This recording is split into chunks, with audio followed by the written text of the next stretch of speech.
Nous allons faire ensemble la marmelade de citron. En 3 gestes, préparons les citrons. On coupe les extrémités, on coupe le citron en 2 et on va faire une entaille au cœur pour enlever la poche et le cœur et la poche à pépins.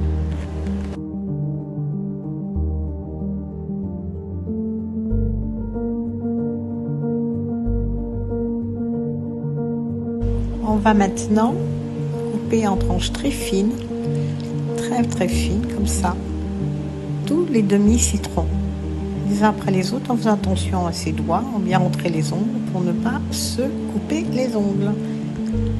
Maintenant, on coupe nos tranches en 2 pour avoir des quarts de tranche.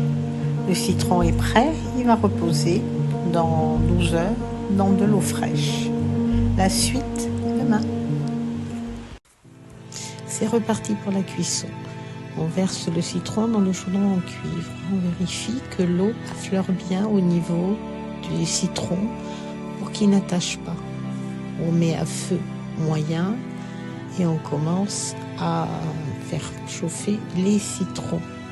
À ébullition, on remue pour vérifier, toujours pareil, qu'ils n'attachent pas et on laisse les morceaux de citron fondre lentement à feu moyen. Toujours vérifier, remuer et laisser faire. Là, les morceaux ont bien blanchi. Ils sont bien tendres. On vérifie la tendreté et on se revoit pour la gélification.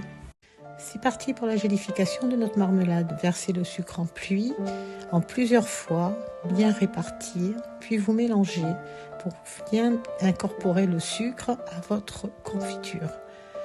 Mélangez bien en vérifiant que cela n'attache pas dans le fond, mais normalement, si elle est pas trop épaisse, il n'y a pas de ce risque pour le moment.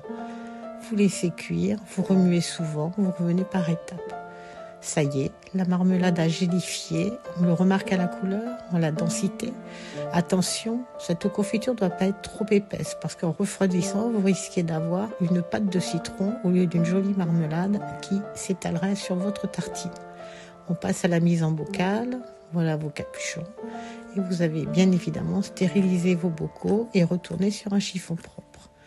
Et voilà, c'est terminé. Bonne dégustation.